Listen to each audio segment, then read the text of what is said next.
Actualmente colabora con el proyecto High Translate de la Universidad de Arizona, con el que se intenta acercar la geología planetaria al público general. También escribe en Naucas y Principia, y colabora en los podcasts de Geocastaway y en la sección de ciencia de los lunes de la cadena SER de aquí de Elche. Su charla, Geología y Astrobiología, la ciencia que nos adelantó Star Wars. Un aplauso. Vamos a darle un momentillo para que se coloque el micro y prepare la charla y empieza.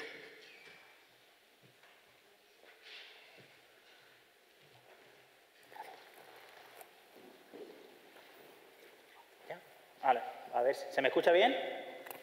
¿O no? Sí, me oigo yo también. Bueno, buenas tardes. Voy a poner mi charla que se me había olvidado. Vamos a ver. Hoy vamos a hablar de un tema que normalmente en el mundo del cine suele estar bastante maltratado, que es la geología. Hace un momento habéis preguntado por Armageddon, que es una de las películas de geología de la historia, pero también podemos hablar del núcleo, podemos hablar del día del fin del mundo, podemos hablar de San Andreas, en fin. Hay una gran cantidad de películas geológicas que son todas pues, realmente terribles. Pero lo que os quería contar es que realmente el mundo del cine muchas veces ha ido acompañando a la geología y a veces adelantándola, como es en el caso de la Guerra de las Galaxias, que en muchos casos fue pionera y nos fue capaz de contar muchísimas cosas sobre el universo que entonces no teníamos ni idea y que después se han demostrado que efectivamente eran ciertas. Obviamente siempre hay un poco de discrepancia, ¿no? Y también os lo cuento, quería contaros esto un poco para que le perdáis un poco de miedo a la geología. La geología es un campo con el que se puede tratar, que es muy plástico, que no le tengáis miedo nunca a preguntarle a un geólogo si vais a hacer una película, porque realmente os vamos a dar infinitas prácticamente posibilidades para que luego no se hagan películas pues, que sean realmente duras. Por ejemplo, acabamos de ver un corte de vídeo en el que la geología mata a Lois Lane y tiene que ir a Superman a darle la vuelta al mundo para poder rescatarla.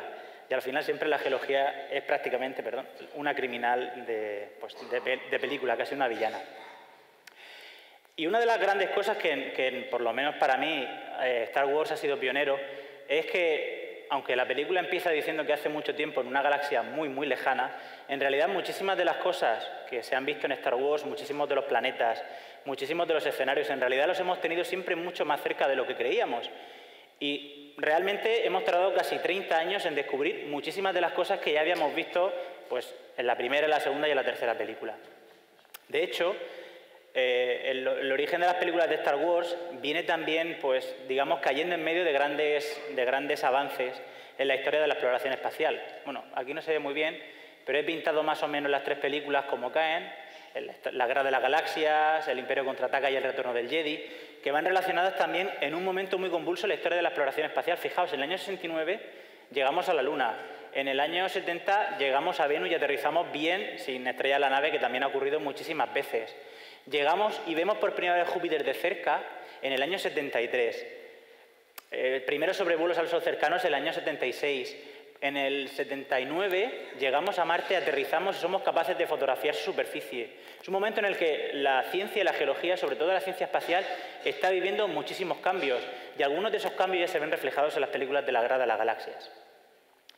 Pero lo que quería profundizar un poco era para que vierais que efectivamente los mundos de la Guerra de las Galaxias, aunque muchas veces son mundos que podríamos llamar un poco simples, son mundos que podríamos denominar monoclimáticos, solamente tienen un clima, un medio ambiente. Eso es realmente muy difícil en la naturaleza, y es muy difícil en la naturaleza porque la agrupación de los continentes, la inclinación del planeta, el tipo de estrella, la composición atmosférica, juegan un papel muy importante y muchas veces es conseguir un clima único en un planeta.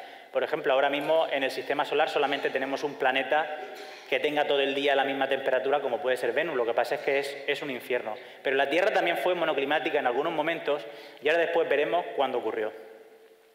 Vamos a empezar a hablar por Tatooine. Seguramente todos recordáis perfectamente esta escena, la famosa puesta de sol de 2 estrellas y, bueno, y Luke Skywalker, ¿no? Tenemos un planeta que es un desierto que nos recuerda mucho a nuestros desiertos africanos, al desierto del Sáhara, quizá porque esté rodada también en África. Pero hoy en día, en nuestro sistema solar, tenemos mundos que son muy parecidos a Tatooine. Por ejemplo, aquí tenemos Marte, ¿no? Marte es un desierto prácticamente en su totalidad. Es un clima prácticamente también muy complejo, porque como antes hablaba Javi, hay tormentas, tiene casquetes polares, aunque no solamente están formados por hielo de agua, sino también por hielo de dióxido de carbono, es un poco exótico, pero hay dunas en Marte, hay polvo, hay rocas. Perfectamente podría haber sido un Tatooine si en vez de formarse en el sistema solar se hubiese formado en un sistema binario. Pero hoy sabemos, que no se sabía entonces, cuando se rodó la Guerra de las Galaxias, que pueden existir planetas que permanezcan durante muchísimos millones de años alrededor de dos estrellas y que sean estables.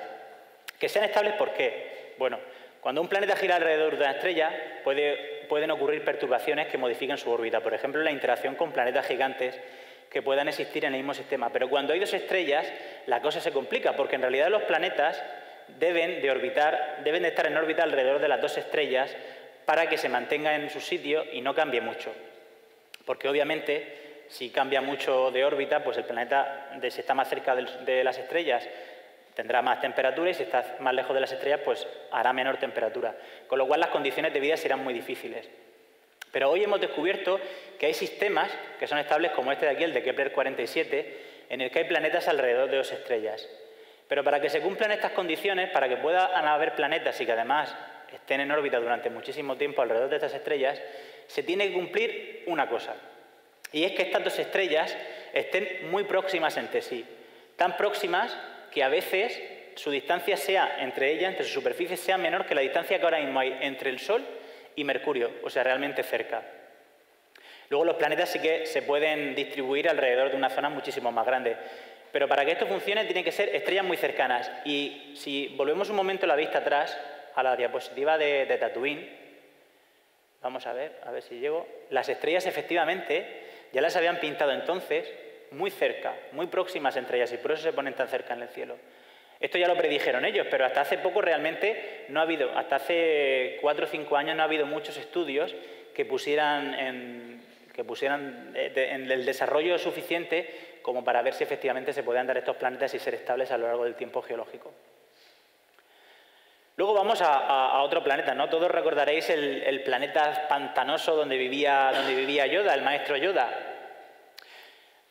Realmente, a lo mejor mucha gente puede recordarle este tipo de planetas a la zona de Miami, donde están esta especie de manglares, estos bosques así que están muy próximos al mar, que tienen un agua salobre, donde, por ejemplo, se desarrolla la película del Patriota. Pero en realidad la imagen de Dagobah se asemeja muchísimo a la que vivió la Tierra durante el periodo carbonífero. El periodo carbonífero, como su propio nombre indica, es un momento de la historia de la Tierra, hace unos 350 millones de años, donde se formó la mayor parte del carbón que hay en nuestro planeta y que hoy consumimos. La Tierra, en ese momento prácticamente todas las masas continentales estaban formando casi ya Pangea, estaba dividida en 2 masas continentales, pero bueno, en realidad se puede casi considerar uno. Esta situación vino acompañada de una subida muy grande de las temperaturas, prácticamente no había casquetes polares en ese momento y el mar, hubo un gran ascenso, como no habían casquetes polares y el hielo no se acumulaba encima de los continentes, toda esa agua estaba encima del mar, entonces subió muchísimo el agua del mar. Todas estas aguas inundaron las zonas costeras más bajas y se formaron precisamente estos bosques tan raros que vemos aquí con sus lagartos, con sus anfibios, en fin, que fueron los que dieron lugar posteriormente al carbón, cuando se fueron enterrando las plantas. Pero esto que os puede parecer un clima muy tropical y muy cálido, así con esos bosques tan frondosos, en realidad casi da lugar a este tipo de escenario de aquí, al planeta Hoth. Seguramente todos recordaréis el Hoth por la batalla de Hoth, donde se ven los Saté ahí caminando sobre la nieve, que es un planeta frío, un planeta prácticamente compuesto por hielo en su superficie, porque si nos fijamos, hasta las cuevas, roca no se ve por ningún sitio, solamente podemos ver hielo. Y esto es muy característico porque en este momento, cuando se rodaron estas películas, todavía no conocíamos muy bien si este tipo de cosas podían existir en la realidad. Pero realmente nos hemos ido dando cuenta que planetas de este tipo, como el de Hoth, en los que la superficie estaría formada por hielo, son más comunes. Y de hecho en el Sistema Solar tenemos muchos representantes, no como planetas, sino como satélites, e incluso algún planeta enano, que podrían parecerse mucho a Hoth. Pero la Tierra, justamente después del periodo carbonífero, estuvo prácticamente al borde de convertirse en un Hoth. Y ahora os contaré por qué. Luego tenemos también Endor, que también nos puede recordar un poco a lo que hemos visto anteriormente, que también es una zona muy frondosa, aunque principalmente lo que vemos aquí parecen secuoyas, que es un clima un poco pacífico, por decirlo de alguna manera, aunque en España también tengamos secuoyas, la zona de Granada. Pero bueno, también son climas muy parecidos el de aquí y el que hemos visto anteriormente, y también el de Jodi. Os voy a contar el porqué. En el Carbonífero ocurrió un cambio climático brutal. Pasamos de tener una temperatura media en el planeta de prácticamente unos 20-21 grados, pues aproximadamente unos 12-11 grados. Y os voy a contar el porqué. El carbono las plantas, ya sabéis que respiran, que dan oxígeno y a cambio consumen el dióxido de carbono para formar su materia celular, las plantas y los árboles. ¿Qué pasa? Las plantas tuvieron un desarrollo tan brutal durante este periodo, durante el Carbonífero, que iban creciendo, se iban formando bosques, pero estos bosques, debido a la zona donde se formaban tan cerca del océano, a veces quedaban sepultados por inundaciones rápidas, por temporales, y ese carbono que quedaba sepultado en la materia celular de las plantas no volvía a la atmósfera, sino que se quedaba enterrado. A veces había inundaciones y las inundaciones enterraban rápidamente los bosques. Eso provocó que el dióxido de carbono de nuestra atmósfera bajase hasta un nivel bajísimo. Hoy en día, fijaos que estamos cerca de los 400 partes por millón en la proporción de dióxido de carbono en la atmósfera. Sin embargo, durante el Carbonífero estuvimos prácticamente con un nivel de 0 partes por millón de dióxido de carbono. Al ocurrir esto, lo que pasó en el Carbonífero es que las temperaturas bajaron tremendamente, de una manera muy rápida, y estuvo a punto de desencadenarse un fenómeno dos veces en el Carbonífero que se llama Tierra bola de nieve. La Tierra bola de nieve es un fenómeno por el cual la Tierra queda completamente cubierta de hielo o prácticamente en su totalidad, y no hubiese sido la primera vez que hubiese ocurrido en nuestro planeta. Cuando las primeras células empezaron a respirar oxígeno en la Tierra, ocurrió una cosa: el oxígeno comenzó a oxidar el metano que había en la atmósfera de una manera tan rápida y tan eficiente que el metano prácticamente desapareció de la atmósfera, fue ocupado por el oxígeno y la atmósfera se quedó pues casi sin ningún gas de efecto invernadero, de tal manera que la Tierra empezó a enfriarse muy rápidamente, hasta quedar completamente cubierta por la nieve. Pero ha habido otras glaciaciones también, todavía no queda muy claro porque han estado desencadenadas, en las cuales la Tierra ha quedado completamente cubierta por el hielo. Por un lado era malo, porque la vida que existía en ese momento no le daba tiempo a adaptarse al nuevo clima de una manera muy rápida, pero por otro era muy bueno porque cuando empezaba a descongelarse el hielo siempre ocurría una nueva explosión, siempre ocurría nueva diversificación y nueva vida ocupaba el lugar de la vida antigua que desaparecía con estas grandes glaciaciones. Pero como os comentaba, hablamos ahora de Jod un poco también para seguir con el tema de las glaciaciones. En nuestro sistema solar hay mundos de hielo, hay mundos helados. Y hay mundos helados que podrían ser perfectamente el Jod, pero en el sistema solar, y que cuando se rodó la Guerra de las Galaxias desconocíamos. Uno de ellos, por ejemplo, es Encélado. Encélado es una de las lunas más prometedoras de nuestro sistema solar en cuanto a astrobiología nos referimos, en cuanto a la búsqueda de posible vida primitiva, nos podríamos plantear en ir a buscarlas en algún momento. Como podéis ver, es este planeta de aquí completamente cubierto por fracturas, que apenas tiene cráteres en superficie porque tiene una superficie joven que se va renovando. Es un satélite que todavía tiene actividad en su interior y tiene una actividad que le permite ir renovándose como nuestro planeta. Si os fijáis, nuestro planeta prácticamente no hay cráteres que podamos reconocer, a diferencia de la Luna. Pero claro, eso ocurre porque nuestra Tierra, aparte de tener una atmósfera que nos va renovando la superficie, también tiene procesos internos que van cambiándolo. En el caso de Encélado no tiene una atmósfera, pero sí que tiene un interior muy cambiante y muy dinámico. Y de hecho lo podemos ver porque tiene géiseres que son capaces de lanzar partículas a cientos y cientos de kilómetros de distancia. También tenemos otros mundos helados que sí que tienen atmósfera en nuestro sistema solar y que podrían ser perfectamente Jod, como es Titán, en el cual las dunas, en vez de estar compuestas por granos de arena, están compuestas por pequeños granos de hielo. Y los granos se mueven de una manera similar a la que se mueven en nuestro planeta los desiertos. De hecho, Titán, a pesar de ser un mundo de hielo, es un desierto helado, en el cual los granos de arena están completamente sustituidos por granos de hielo. Aquí podéis ver cómo es más o menos su superficie, aquí podéis ver los granos, son muy pequeñillos. Incluso, fijaos si hace frío, que los mares y los lagos que hay en Encélado no están compuestos por agua líquida. El agua líquida a esas temperaturas, por debajo de los 100 grados, obviamente en este caso, es hielo. Están compuestos por lagos de hidrocarburos, a veces compuestos muy similares al petróleo. Y, por supuesto, tenemos otros lugares en el Sistema Solar muy parecidos a Hoth. Tenemos, por ejemplo, Plutón, uno de los planetas enanos y que recientemente hemos podido ver con gran detalle, con sus grandes llanuras cubiertas de hielo de nitrógeno o sus terrenos rojizos cubiertos por compuestos orgánicos muy complejos. O Europa o Ganímedes, que son dos satélites de Júpiter y que perfectamente podrían ser asimilables o muy parecidos a Hoth. De hecho, antes os decía que en el año 73 nos acercamos por primera vez a Júpiter y pudimos ver con cierto nivel de detalle estos dos satélites. Pero incluso, a pesar de que estos dos satélites se vieron con tanto detalle en el año 73, nosotros no fuimos capaces en ese momento de saber todavía si estaban compuestos de hielo o de roca en su superficie. Eso lo hemos descubierto posteriormente, muy posteriormente. Y hablando de gigantes gaseosos, como para hilar un poco con las dos satélites que hemos visto anteriormente, con Europa y con Ganímedes, vamos a hablar de Bespin, este planeta gigante gaseoso, donde había una refinería, y bueno, en el que vemos a todos los personajes de aquí de Star Wars, en este caso, pues vivir de una manera sin máscaras, sin problemas. Bueno, esto realmente sí que es un poco disparatado.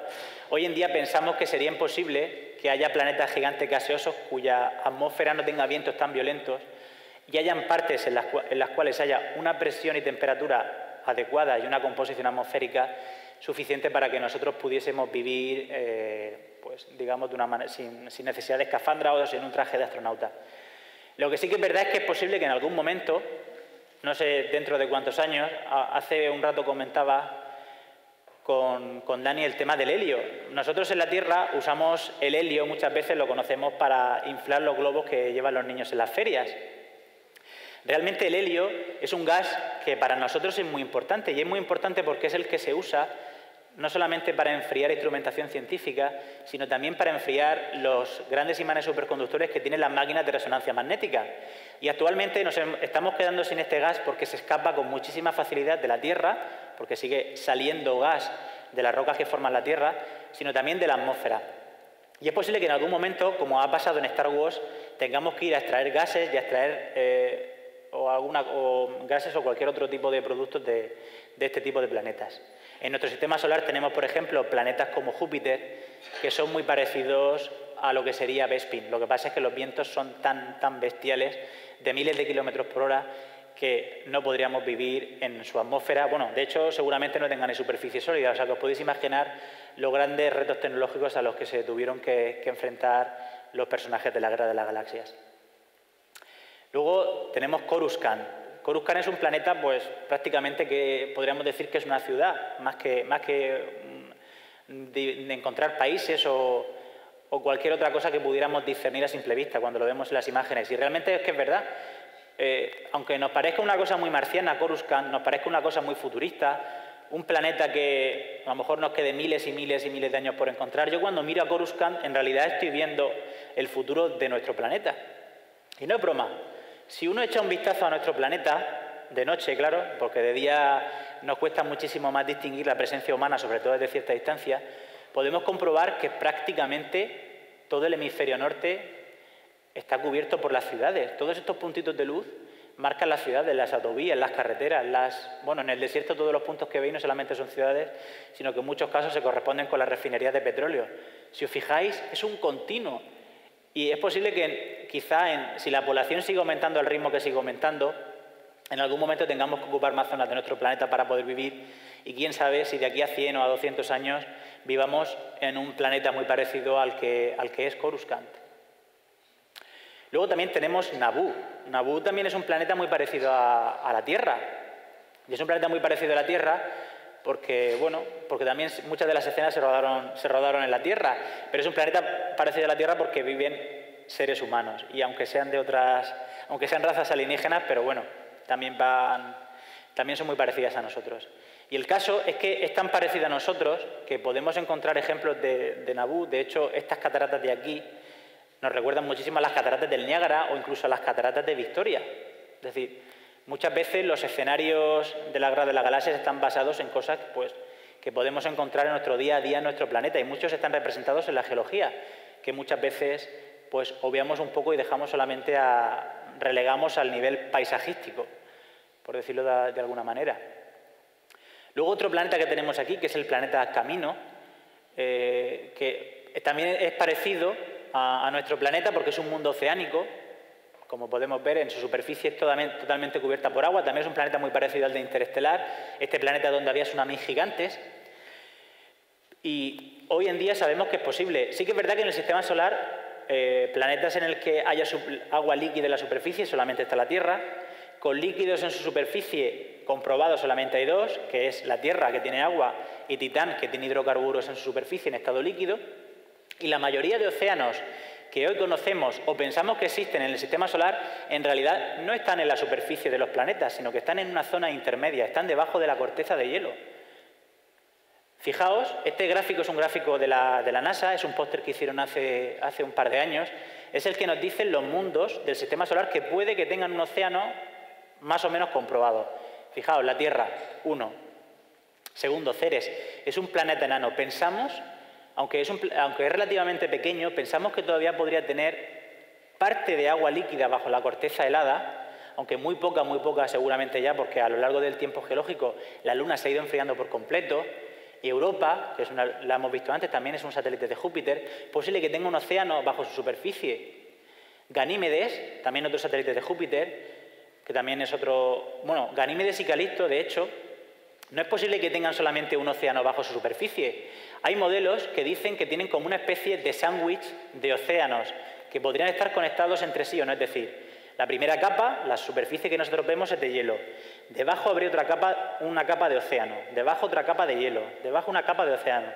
Y así sucesivamente prácticamente hasta llegar a lo que sería el núcleo rocoso. Porque estos cuerpos de aquí, la mayoría todos tienen un núcleo rocoso al fondo. Encélado, que hemos visto antes con detalle, también podría tener hoy en día, bueno, aunque este está más comprobado, porque hemos podido saborear las partículas que salen de los géiseres, un océano bajo la superficie. Titán también podría tener un océano bajo la superficie.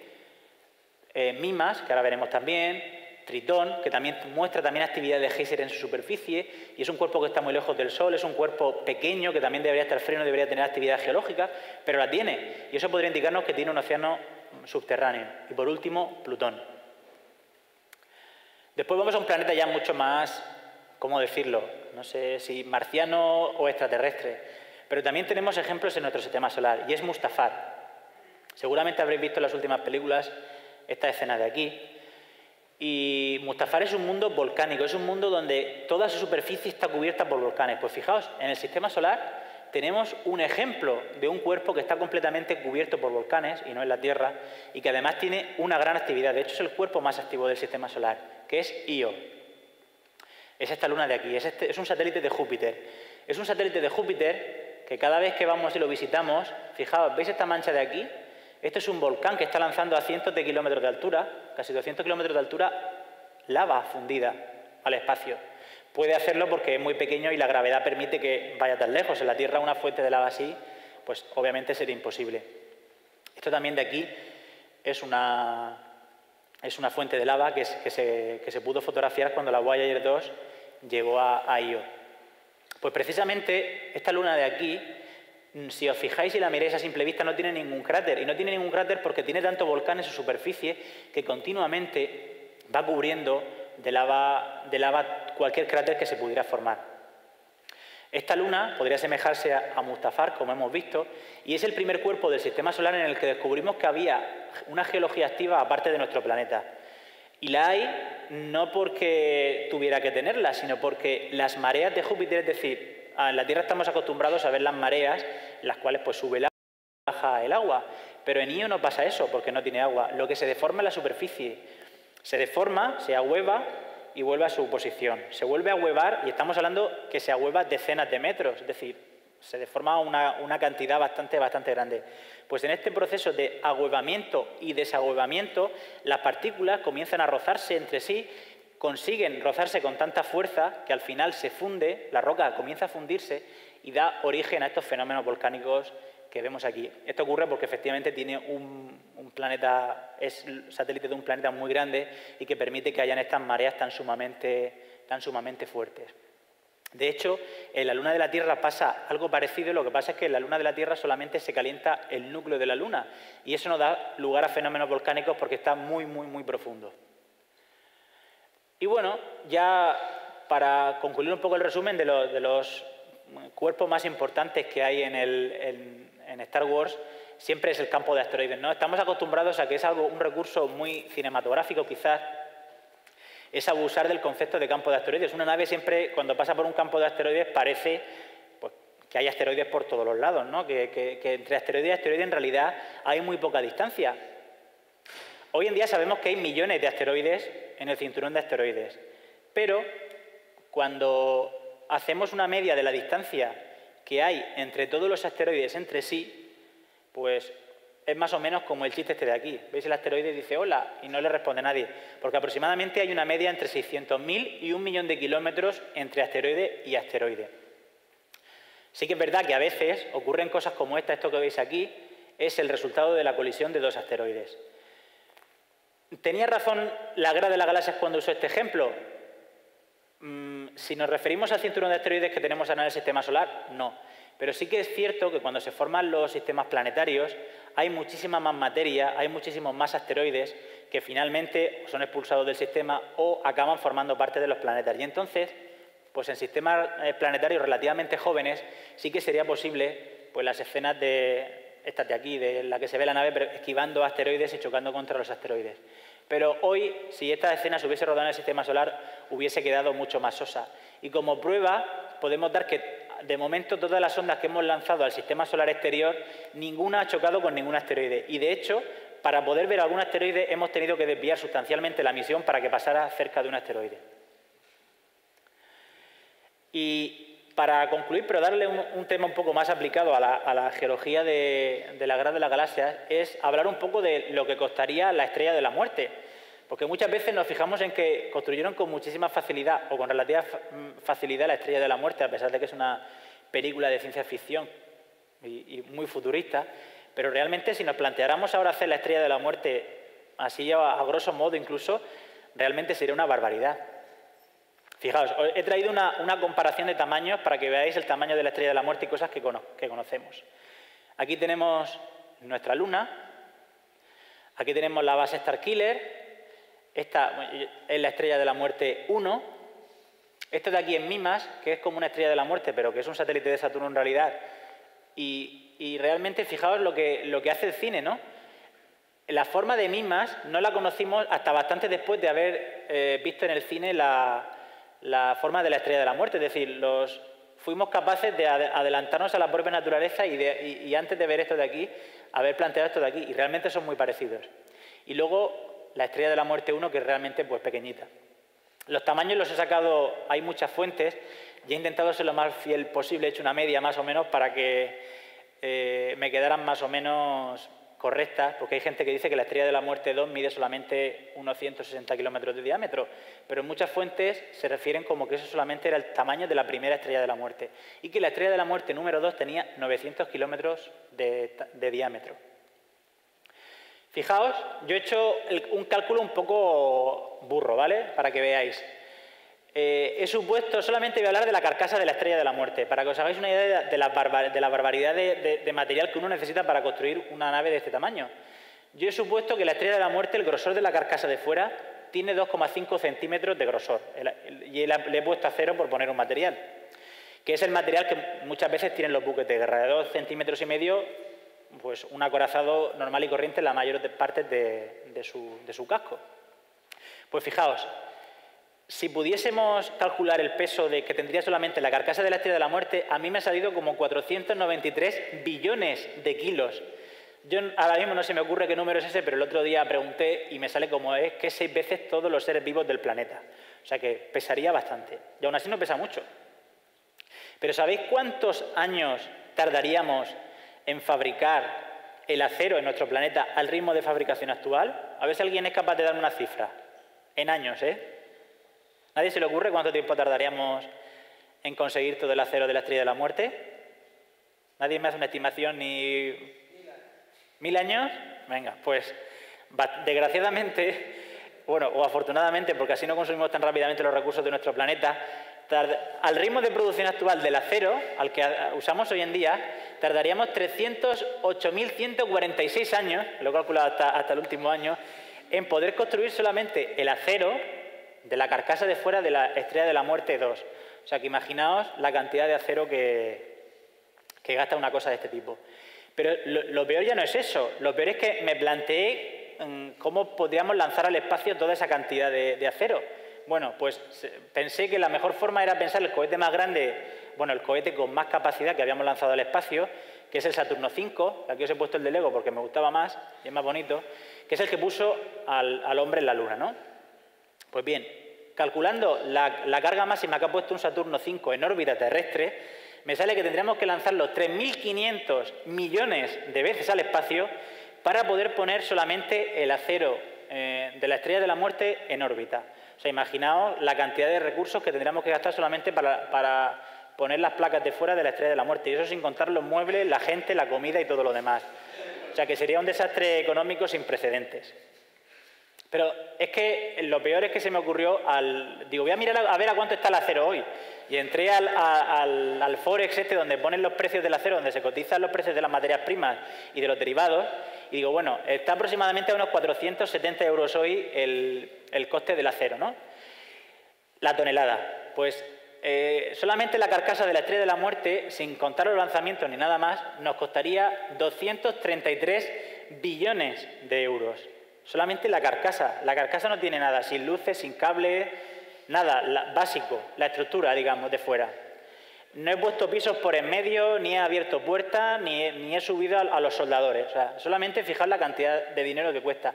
Pero es que, ya digo, bueno, voy a ver cuánto dinero hay en circulación para ver si todos ponemos nuestra parte y podemos construir una Estrella de la Muerte. Pero leí que como una de las estimaciones sobre todo el dinero que hay en circulación en el mundo, y me sale que solamente hay 165 billones.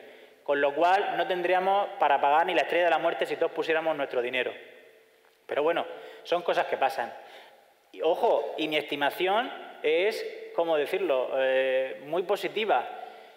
Porque si le sumamos el IVA, los sobornos, los salarios, la inflación, los lanzamientos, el beneficio industrial, los muebles y los sobrecostes, yo no lo he calculado. Pero Obama, que es mucho más listo que yo, sí que lo calculó en su momento. Porque no sé si recordaréis que hace unos años, en el año 2013, hubo una petición para fabricar una Estrella de la Muerte.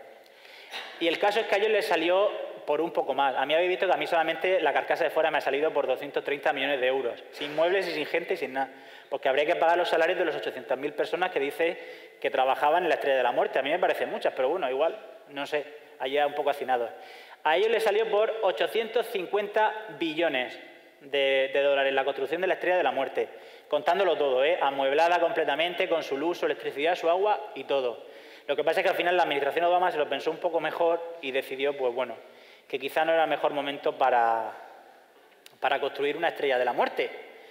Pero bueno, hablando y dándole un poco de vuelta, siempre podemos recurrir a la subcontratación, pero como en el espacio todavía no conocemos a muchas especies marcianas que estén dispuestos a ser subcontratadas, salvo que ahora me esté escuchando Iker Jiménez y nos pueda mandar a los alienígenas ancestrales, esos que construyeron también las pirámides, pues pensé que una de las buenas soluciones es acudir a la minería espacial.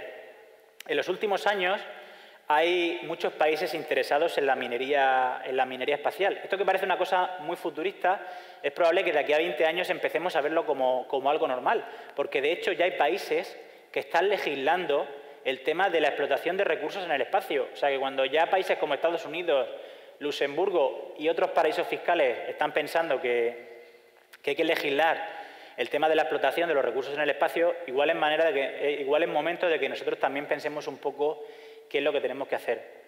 Seguramente, mucho más económico que lanzar todos esos recursos de la Tierra al espacio, sería mejor si, por ejemplo, el acero pudiésemos fabricarlo directamente desde los asteroides. Porque asteroides hay de muchos tipos, pero para fabricar acero hay muchísimos en el sistema solar, porque hay asteroides que son, pues, prácticamente bloques monolíticos de hierro y níquel, que realmente formaron parte en algún momento del núcleo de un planeta como el nuestro, solamente que perdieron toda su cáscara por la gran cantidad de colisiones que sufrieron en los primeros momentos de vida del sistema solar. Y yo he calculado más o menos cuántas estrellas de la muerte podríamos fabricar con alguno de estos asteroides. Fijaros, con asteroides realmente modestos, mira, con este de aquí que se llama Cleopatra, que tiene forma de hueso, podríamos fabricar 9.000 estrellas de la muerte. que este asteroide es un asteroide cercano a la Tierra, por eso le vemos también la forma, así un poco de hueso. Y es un asteroide metálico, compuesto principalmente por hierro y níquel. Es un asteroide súper pesado. Pero este de aquí, que es el asteroide Psyche, que vamos a visitar dentro de una década, es también un asteroide formado principalmente por hierro y níquel que se encuentra en el cinturón de asteroides. Y es un asteroide muy importante, aparte de por hacer el cálculo de cuántas estrellas de la muerte podríamos fabricar solamente usando este asteroide, es porque nos va a contar muchísimas cosas sobre nuestro planeta. Y este asteroide tiene una peculiaridad. Seguramente sea muy redondo, y eso puede ser que no nos diga mucho, pero es un núcleo metálico, es un cuerpo metálico, y es posible que conserve la estructura original del núcleo de un planeta que durante las primeras etapas de formación del sistema solar perdió toda la parte rocosa, toda la parte externa, por el gran número de colisiones, y ahora podamos tener acceso directo al núcleo, pudiendo estudiar su estructura, que ahora mismo nosotros no podemos estudiar en el núcleo terrestre salvo por métodos indirectos, ya que desgraciadamente no podemos hacer un agujero hasta el centro de la Tierra como hicieron los del núcleo, aunque no recuerdo muy bien cómo acabó en aquella película, pero seguramente que muy mal. Y por último, vamos a hacer un avance de lo que estamos conociendo hoy en día, ¿no? Hemos hablado hace un momento de los planetas de Star Wars, pero y hemos hablado de Tatooine, y hemos hablado de que ya conocemos sistemas muy parecidos al de Tatooine, y eso es porque conocemos, y hoy en día somos capaces de conocer los planetas extrasolares. Los planetas extrasolares son planetas que se encuentran en órbita a otras estrellas que no son nuestro Sol. Desgraciadamente, hoy no podemos obtener muchos datos sobre ellos, pero cada vez conocemos más. Fijaos lo que ha crecido en los últimos años, el número de planetas extrasolares que conocemos. Esto es el año 80 y esto es el año 2017. Fijaos la gran cantidad de mundos que estamos descubriendo hoy en día. Aquí he hecho una gráfica acumulativa, fijaos, desde el año 80 hasta nuestros días ya son, planetas confirmados, exoplanetas confirmados, ya hay más de 3.000, hay unos 3.700 planetas alrededor de otras estrellas que hoy en día conocemos y que están confirmados. Y hay todavía muchísimos más planetas que se han detectado pero están por confirmar. O sea, imaginaos, en realidad lo raro en el universo es encontrar una estrella sin planetas. Es algo realmente difícil porque cada vez cuando miramos nos vamos dando cuenta que muchas veces la formación de las estrellas va acompañada también de la formación de sistemas planetarios. Unos acaban formando sistemas planetarios y otros sistemas planetarios acaban desapareciendo con el tiempo. O bien por las interacciones con la propia estrella, o bien con las interacciones con otros planetas, o bien porque entran otros factores en juego que pueden hacer que los planetas salgan despedidos. ¿Cómo detectamos estos exoplanetas? Ojalá pudiésemos ver los planetas con la misma definición y la misma resolución que hemos podido ver los planetas de la Guerra de las Galaxias en nuestros cines, pero desgraciadamente no es así. La primera forma que tenemos de ver los planetas extrasolares y de confirmarlos es verlos, verlos directamente, ¿no? Como si fuese con nuestros propios ojos. Desgraciadamente se puede sacar muy poca información de esto. Aquí, fijaos, esto es una estrella que hemos tenido que tapar la luz, hemos tenido que hacer un eclipse, artificial, para poder ver este planetilla que se ve aquí. Lo de color amarillo y rosa es el disco protoplanetario, es el disco de polvo y gas alrededor de la estrella donde se van formando los planetas. Es un sistema planetario muy joven donde todavía podemos ver la formación planetaria y planetas que ya están formados. Aquí también podemos ver, fijaos, esto es una estrella a la que también se ha eclipsado desde el instrumento para poder ver este planeta que veis aquí.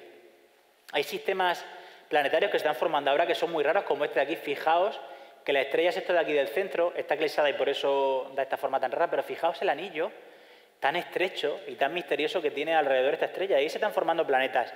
Y seguramente la forma de este anillo venga por la presencia de un planeta que todavía no hemos podido ver y que sea el que está dando forma y moldeando este anillo, precisamente. O aquí, fijaos también, esta especie de espiral rara que vemos aquí, que también nos indica que hay planetas en formación y que están alterando la forma del disco por su presencia. Para que os hagáis una idea, esta imagen a esta escala y este óvalo de aquí es la escala de la órbita de Plutón, que hasta hace unos años era el planeta más lejano de nuestro sistema solar que conocíamos. Luego también vemos planetas extrasolares porque somos capaces de detectar cuando estos planetas eclipsan a su estrella. Ese es lo que conocemos como el método del tránsito. A veces, desde nuestro punto de vista, un planeta pasa por delante de su estrella. Entonces vemos cómo su luz varía hacia abajo, es decir, pierde un poco de intensidad y luego se vuelve a recuperar. Con ese detalle y midiendo múltiples tránsitos, somos capaces de averiguar detalles como puede ser si tiene atmósfera o no tiene atmósfera, cuánto dura el año de ese planeta alrededor de esa estrella, e incluso dentro de unos años, seguramente porque las técnicas instrumentales están mejorando mucho, vamos a ser capaces de detectar incluso lunas alrededor de esos planetas, por cambios que sean diferentes aquí en esta pequeña curva de luz.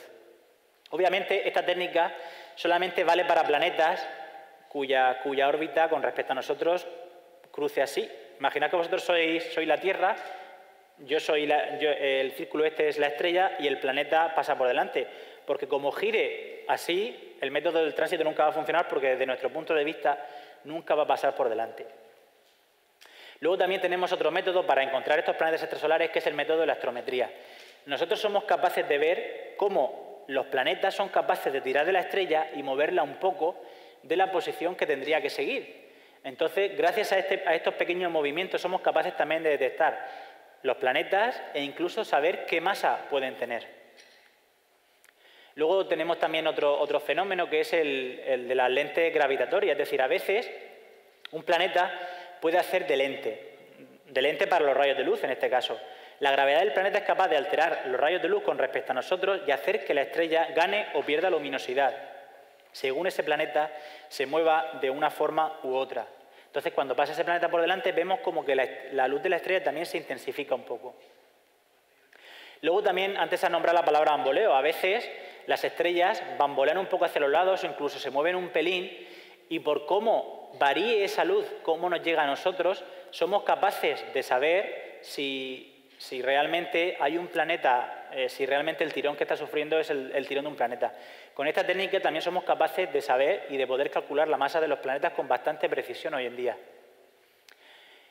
Y un concepto que está muy en boga y que se nombra muchas veces cuando se descubren planetas es el concepto de la zona habitable. La zona habitable quiere decir, es la distancia de un cuerpo a una estrella en la cual el agua líquida es posible en la superficie de un planeta.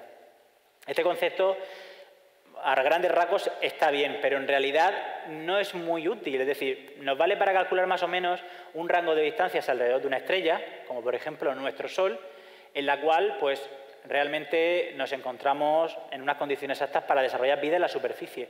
Pero realmente la vida se puede dar en la superficie, pero también se puede dar bajo la superficie, como por ejemplo en océanos subterráneos. Y uno de los grandes problemas de la zona habitable es que las zonas habitables de las estrellas van cambiando a lo largo de la vida de las estrellas. De hecho, hoy por ejemplo vamos a fijarnos en una estrella como puede ser nuestro Sol. Al principio de la formación del sistema solar, Venus, que hoy en día es un infierno, que nos achicharraría con una temperatura media de 480 grados, en un principio Venus estaba dentro de la zona habitable, pero el Sol, a lo largo del tiempo de su formación, ha ido incrementando su brillo. Concretamente, aproximadamente ha incrementado su brillo de su formación un 25%. De hecho, Venus, seguramente, al inicio de su formación, tendría un gran océano. Venus sería un mundo acuoso, quizá parecido a la Tierra. Pero, desgraciadamente, con el paso del tiempo, el Sol pues, ha ido convirtiéndolo en el gran... no sé cómo llamarlo, desierto invernadero que es hoy día. Y es seguramente lo más parecido al infierno que se nos pueda ocurrir. La Tierra, por ejemplo, hoy está dentro de la zona habitable, de hecho hay agua en la superficie. Pero, por ejemplo, Marte está dentro de la zona habitable y lo que es agua en la superficie de Marte no encontramos. La verdad es que, salvo pequeños indicios que hay hoy en día de que hay pequeñas salmueras que salen en la superficie, hoy en día en Marte no hay agua en la superficie. Y eso nos pone un poco de manifiesto que el concepto de zona de habitabilidad es un concepto que hay que tomar con un poco de precaución. Marte está dentro de la zona habitable y no tiene agua. ¿Por qué? Pues bien, porque prácticamente no tiene atmósfera, con lo cual pues el agua en la superficie ya eso lo hace muy difícil porque hay muy poca presión atmosférica, no es muy frío y aparte ha perdido a lo largo de su historia también el escudo protector que es su campo magnético, lo protegía del viento solar. Entonces hacen eso que Marte, hoy pudiendo ser un mundo potencialmente habitable, realmente las condiciones en su superficie sean bastante poco adecuadas para la vida tal y como la conocemos. Eso no quiere decir que no haya vida en la superficie de Marte. Puede ser que la haya, pero tendría que haber sido vida que hubiese evolucionado probablemente en los primeros 1.000 millones de años o 1.500 millones de años después de la formación del sistema solar, cuando Marte todavía podía albergar agua en su superficie, tiene una atmósfera lo suficientemente densa, etcétera. Es decir, que hay muchísimos factores que realmente influyen a la hora de calcular las la habitabilidad de un planeta. No solamente uno tiene que dejarse llevar por lo de la zona habitable. Y de hecho, hay muchísimos Júpiteres en zona habitable, alrededor de muchas estrellas, pero obviamente planetas de ese tipo suponemos que no son habitables a pesar de que estén muy centrados dentro de una zona habitable. Aquí para que veáis solamente algunos de los planetas en tamaño más parecidos a la Tierra que se han descubierto en los últimos años, es un gráfico de la NASA, y en los cuales podrían haber condiciones de habitabilidad más o menos adecuadas y eso con un tamaño muy parecido a la Tierra. Si os fijáis, casi prácticamente todos los planetas que estamos descubriendo hoy en día son más grandes que la Tierra. Y son más grandes que la Tierra porque, desgraciadamente, todavía no tenemos técnicas muy avanzadas para poder ver con mayor detalle planetas mucho más pequeños. Y fijaos hasta qué punto sabemos poco de los planetas y seguramente durante décadas nos vamos a quedar igual. Y esta creo que es la última diapositiva que tengo. Esto es la Tierra, ¿vale? La imagen de la izquierda. Es una imagen tomada hace 6 años. Es una composición tomada por el satélite Terra y por el satélite Aqua, es una composición de varias imágenes. Y esta es la misma imagen, suponiendo que fuese un planeta que está a unos 6-7 años luz de nuestro planeta. Si nosotros viésemos dentro de 10-20 años un planeta, si existiese en una estrella cercana a 6-7 años luz, un planeta del tamaño de la Tierra, a esa distancia, nosotros como mucho, y estoy hablando con técnicas del futuro, no estoy hablando con técnicas de hoy en día, dentro de 10-20 años solamente seríamos capaces de ver este aglomerado de píxeles. Obviamente es mucho mejor de lo que somos capaces de ver hoy día, pero aún así, fijaos las grandes dificultades que nos supone estudiar planetas que están más lejos de los planetas que tenemos aquí en nuestro sistema solar.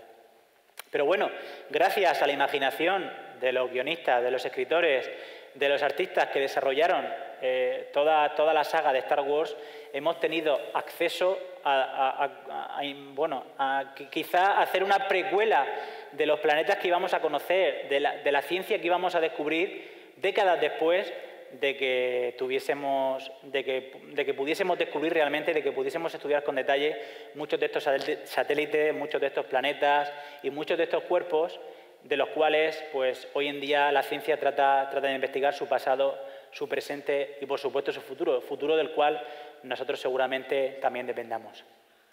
Y bueno, ya esto es todo y me podéis seguir en todos estos sitios si queréis.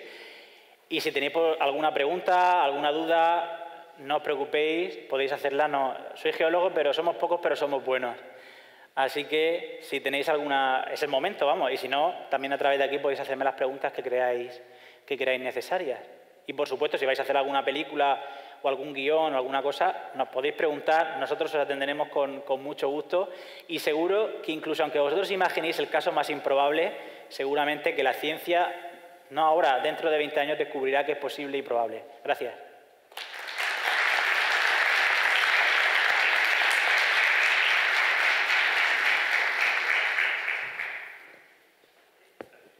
Te iba a preguntar, porque estabas comentando lo del tema de Marte. Las últimas teorías que he leído yo es que Marte podría haber sido antiguamente como el planeta Tierra, porque se ha encontrado agua, porque está dentro, digamos, de la zona habitable. Lo único que estas teorías dicen que como has comentado, el campo magnético se fue a tomar por saco. No se sabe muy bien por qué, si por alguna erupción solar o bueno. De todas maneras, lo último que sé es que podría pasarnos a nosotros algo parecido a lo que le pasó a Marte. Vamos a ver, el tema de Marte hoy en día es un tema muy controvertido. Y es un tema muy controvertido por una cuestión. ¿Realmente hubo agua en la superficie de Marte? Sí. ¿Durante cuánto tiempo la hubo? No tenemos ni idea. Hay gente que opina que Marte fue un planeta que estuvo cubierto de agua durante aproximadamente unos 1000 millones de años. Cubierto de agua con sus continentes, sus mares, sus lagos, etc. Hoy en día no lo tenemos tan claro. Pensamos que Marte ha sufrido episodios cálidos y episodios fríos. Es decir, ha tenido épocas cálidas que coincidieron con un momento de mayor vulcanismo y que permitió que se creara un efecto invernadero en el planeta, porque Marte estaba muy fuera de la zona habitable al principio de la formación del sistema solar. Lo que pasa es que ha ido entrando en la zona habitable porque el Sol cada vez emite un mayor balance de energía.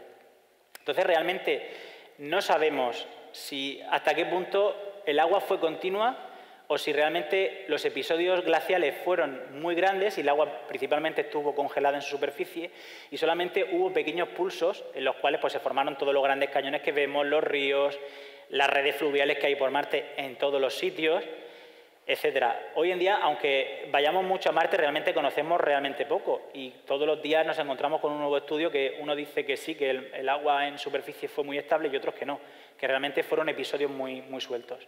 No sé si iba por ahí tu pregunta o si iba por otro sitio. Sí. Iba un poco por lo que opinabas tú, lo que habías escuchado tú sobre Marte. Pero bueno, sí, habrá que esperar un poco a ir un poco más para allá. Sí, yo creo que vamos a tener que ir en persona para poder... Sí. Sobre todo porque hay un problema en geología y es que es la datación. Es decir, nosotros ahora vemos Marte en su conjunto, pero cuando estudiamos la pila de rocas tenemos que saber qué es lo que viene antes y qué es lo que viene después. Y que por en medio no nos hayamos comido parte de la historia. Y por eso ahora, hoy en día, tenemos muchísimas dificultades. Desde la órbita es verdad que lo vemos todo, pero desde la superficie solamente tenemos acceso a volúmenes de roca realmente pequeños. Y eso es lo que nos está complicando un poco la historia, conocer por completo lo que es la historia de Marte, la historia del agua. Te iba a decir otra, a lo mejor es una pregunta un poco más absurda. No hay preguntas absurdas. No hay preguntas. Bueno, el tema es que el núcleo de la Tierra se dice que es rocoso, sin embargo no hemos llegado hasta tan abajo. Creo que el agujero más profundo, creo que es de unos 60 kilómetros o algo del estilo. De hecho, está la famosa teoría de la Tierra hueca. No sé si alguna vez habrás leído sobre ello. Bueno, vamos a ver. El agujero más profundo que hay tiene aproximadamente unos 10 kilómetros, que es el agujero superprofundo de Kola, que es un intento de llegar al manto que hicieron los rusos en los años 70 y 80. Acabó muy mal la cosa porque era carísimo perforar tan profundo y las cabezas de los sondeos, la que no se rompía, empezaba a fundirse, porque las temperaturas, conforme vamos bajando hacia el interior, van ascendiendo. Entonces, el problema que tenemos es el siguiente. ¿Hemos visto el núcleo de la Tierra? El núcleo interno de la Tierra pensamos que es sólido, pero el núcleo externo es líquido y está moviéndose continuamente. ¿Cómo sabemos esto? Pues muy fácil, porque en la Tierra ocurren terremotos. Y los terremotos son como, la onda del terremoto es como un sonido. Entonces sabemos cómo se propagan esas ondas sísmicas por el interior de la Tierra y cómo varían esas ondas sísmicas a lo largo de toda esa columna de materiales. Es decir, un terremoto que ocurra en Nueva Zelanda, para llegar hasta aquí, tiene que atravesar toda la Tierra. De hecho, fijaos, hay ondas que no se propagan por líquidos y de hecho hay ondas que directamente no nos llegan por el centro de la Tierra desde un terremoto de Nueva Zelanda a España. ¿Por qué? Eso es porque hay líquido en medio. Si la Tierra estuviese hueca, yo no sé muy bien cómo nos llegarían esas ondas, ¿eh? Yo creo que los de la Tierra hueca, igual que los de la Tierra plana, que de hecho últimamente están, no sé qué ha pasado en Internet, y es una especie de efecto contagio. El otro día un rapero puso un vídeo desde un avión diciendo que la Tierra era plana. Yo no sé a cuántos aviones habrá subido ese hombre, pero yo cuando subo a un avión, si no hay nubes, la Tierra, pues ya el horizonte empieza a curvarse un poco. No sé si es que está muy bien o cuando sube el avión toma algo. Pero me está pasando... De hecho, hace poco también vi un libro de un profesor de la Universidad de Matemáticas de una universidad del País Vasco que también decía que la Tierra era plana. Yo no sé, realmente es que no sé de dónde sacan eso. Si la Tierra fuese plana, me imagino la Tierra y los océanos, no sé, desparramándose por los lados o alguna historia rara. ¿Cómo hubiese dado Colón la vuelta al mundo? No sé, es que me parecen cosas ya tan trogloditas y tan absurdas. Además, ¿cómo puede ser estable la Tierra, una Tierra hueca? O sea, imaginaos la tensión que tendría que soportar la cáscara de un huevo. Imaginaos la cáscara de un huevo, pero el huevo tiene 12.000 kilómetros. O sea, imaginaos, joder, si uno se pone así casi puede hundir por completo la Tierra. No sé, realmente es que lo de la Tierra hueca y la Tierra plana no soy capaz de comprenderlo. Ni cómo alguien puede llegar a pensar sobre eso. O el chiste ese famoso que hay, que se ve cómo sería un eclipse de luna si la Tierra fuese plana. En realidad, no tendríamos por qué ver el círculo, la forma circular de la sombra de la Tierra sobre la Luna. A lo mejor aparecería como el canto de una moneda si la Tierra fuese plana. En fin, que realmente hay gente que yo pienso que todavía está pintando en las cuevas de Altamira. Con perdón para los trogloditas de las cuevas de Altamira, si alguno me está escuchando. Vale, muchas gracias. Nada.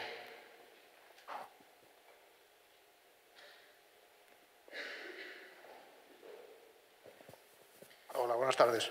Buenas tardes. Una pregunta que siempre me ha intrigado. Vamos a ver, la gravedad en la superficie de la Tierra está clara. ¿En el centro, en el núcleo o a mitad de camino, cuál es?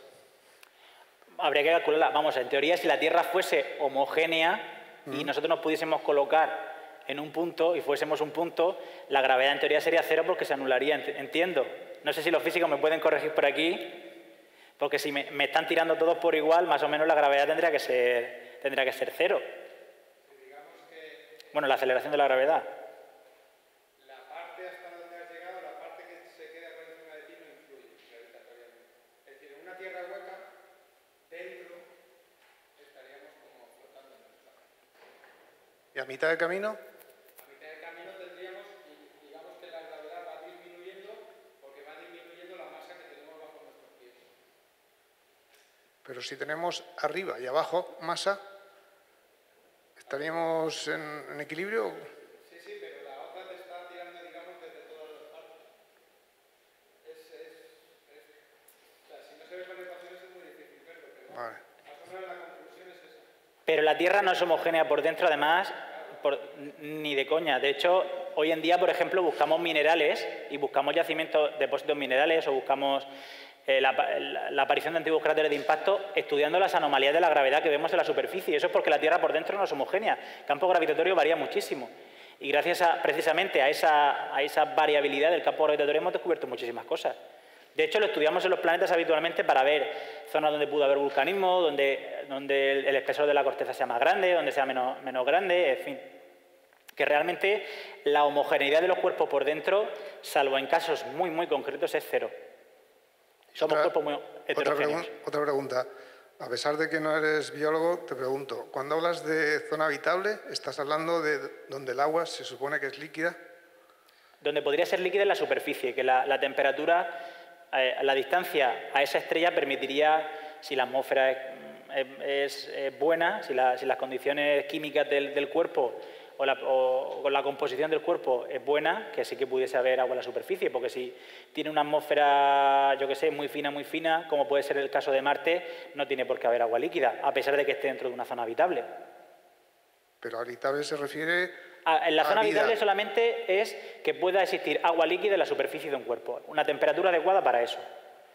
Por eso es un concepto que se tiene que coger con pinza cuando dicen han descubierto 27 planetas en zona habitable.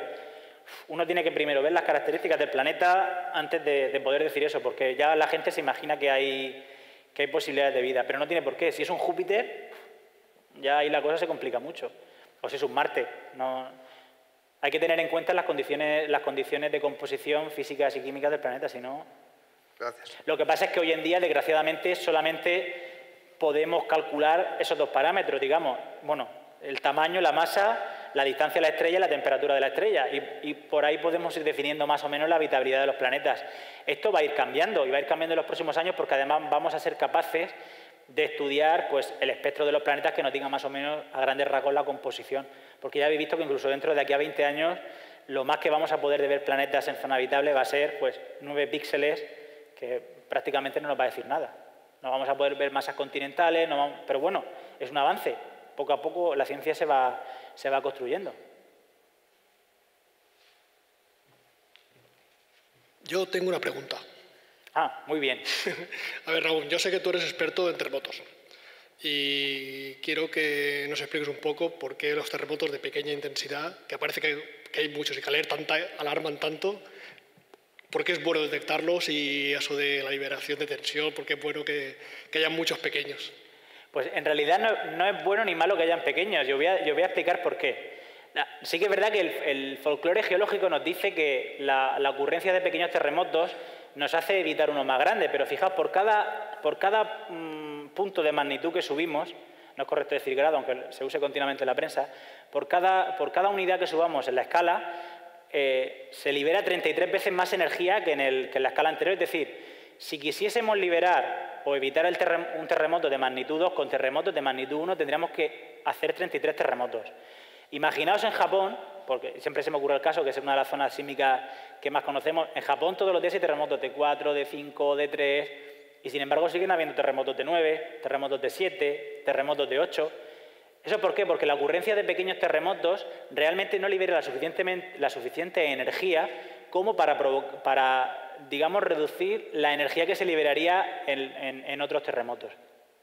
Y de hecho, a veces, el hecho de que ocurran pequeños terremotos pueden provocar la ruptura en otra parte de la falla, que a su vez provoca un terremoto más grande. O sea que hoy en día estamos aprendiendo muchísimo sobre los terremotos en la Tierra.